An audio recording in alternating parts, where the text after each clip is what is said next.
Sa nakaraang buwan ay talaga namang mabigat ang pinagdaanan ni Picoin. Mula po sa kanyang dating presyo ay bumagsak ito ng mahigit 22%. Maraming traders at investors ang nabahala at nawalan ng tiwala. Pero teka lang, huwag agad mawalan ng pag-asa. Ayon po sa mga technical indicators at ilang chart patterns, ay mukhang may pagbabalik loob na magaganap kay Pi.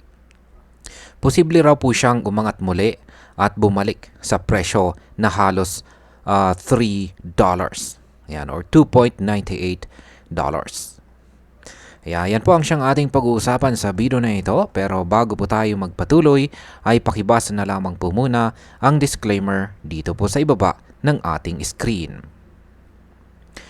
Yan, bakit nga ba mukhang babalik sa itaas ulit itong si Picoin? Ngayon pong July 26 ay nagtitrade or naglalaro itong si Picoin sa presyong 0.44. Malapit na ito sa all-time low niya na 0.4010. Sa unang tingin ay parang wala na po siyang pag-asa. Pero ayon po sa mga technical analyst ay ito raw ang eksaktong moment na kailangang bantayan. Base po sa Wyckoff theory ay nasa accumulation phase na ngayon itong si Picoin. Ibig sabihin ang mga malalaking players ay unti-unti nang namimili habang tahimik pa ang market. Kapag napuno na ang demand, susunod na ang markup phase.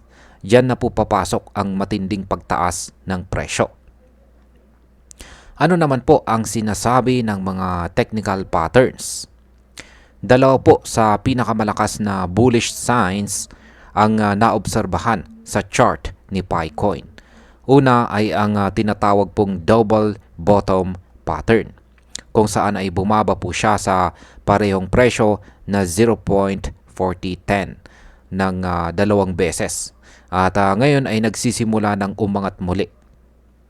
Ang neckline po ng pattern na ito ay nasa presyong 1.6656. Kapag nabasag po niya ito pataas, ay posible po na magkaroon ng 275% na pagtaas. At kung masira rin ang resistance level na ito, pwedeng ituloy ni Picoin ang kanyang pag-akyat papuntang $2.98 na presyo. Ibig sabihin ay pwede pong tumaas si Pi ng halos 570% mula sa kanyang kasalukuyang presyo. Ngayon ay ano pa ba ang nagpapalakas sa presyo ni Picoin? Ayon sa mga analyst ay may tatlong pangunahing dahilan kung bakit posibleng umangat si Picoin. Una ay ang paparating na altcoin season. Base po sa altcoin season index ay umabot na ito sa level na 55. Kapag patuloy po itong tumataas ay asahan natin na maraming altcoins ang sabay-sabay na aakyat kasama na si Picoin. Yan, pangalawa ay ang tsansa na malista itong si Picoin sa mga malalaking exchanges. Hanggang ngayon ay wala pa ring major tier 1 na exchange na naglilista kay Picoin. Pero ayon po sa mga insider at ilang analyst ay may posibilidad pa rin na isa o higit pa sa mga exchange na ito ay magbukas ng pinto para sa kanya. Kapag nangyari ito ay maaari pong magdulot ito ng parabolic surge o biglaang pagsabog ng presyo. Hindi po natin maikakaila na si Pi ay isa sa mga pinakapopular na project sa crypto kahit hindi pa ito listed sa mga pangunahing exchanges. Pangatlo ay ang lumalawak na ecosystem ni Pi Network. Kamakailan lamang ay inilaunch po ng Pi Network ang Pi AI Studio, kung saan ay dumarami na ngayon ang mga AI-based apps na gumagamit ng Pi Network. Ang paglawak po ng ecosystem ay nangangahulugan ng mas maraming paggamit ng token. At kapag mas maraming demand ay posible rin ang token burn na siyang magre-resulta sa pagbaba ng supply at pagtaas ng presyo. Ano naman ang sinasabi ng indicators gaya ng Bollinger Bands at saka ATR?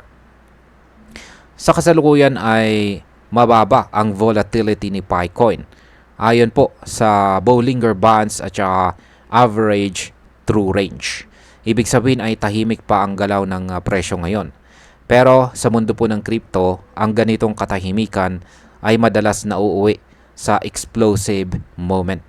Ayon po sa Wyckoff theory, kapag natapos po ang accumulation phase, ay susunod ang biglaang rally ng presyo.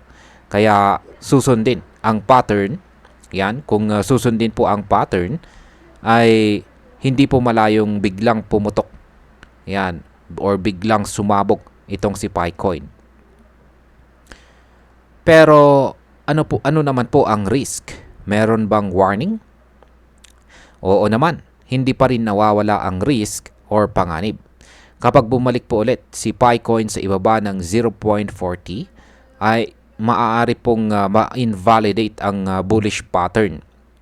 Ibig sabihin ay pwede pong magpatuloy ang downtrend at masaktan ulit ang mga umasa sa rebound. Kaya napakahalaga po na maglagay tayo ng risk management tulad ng stop loss at wag po tayong mag-all in. Dapat alam natin ang galaw ng market bago po tayo magdesisyon.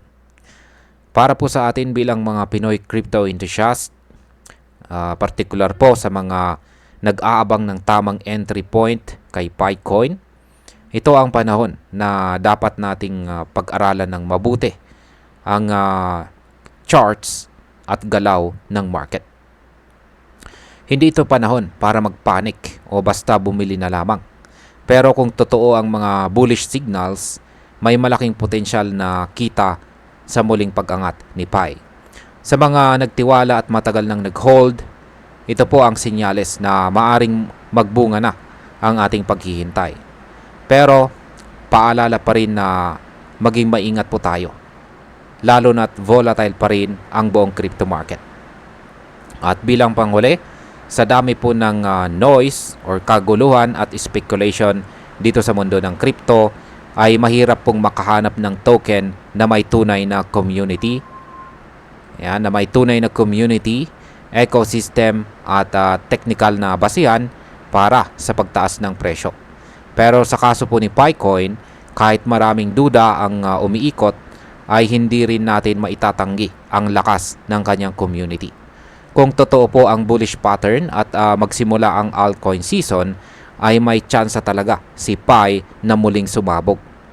Pero tandaan po natin na hindi po sapat ang hype. Kailangan pa rin ng tamang fundamentals, use case at suporta mula sa mga developer. At ayan, hanggang dito na lamang po tayo sa video na ito mga ka-crypto. Marami pong salamat sa panonood. Ingat po tayo lagi at God bless po sa ating lahat.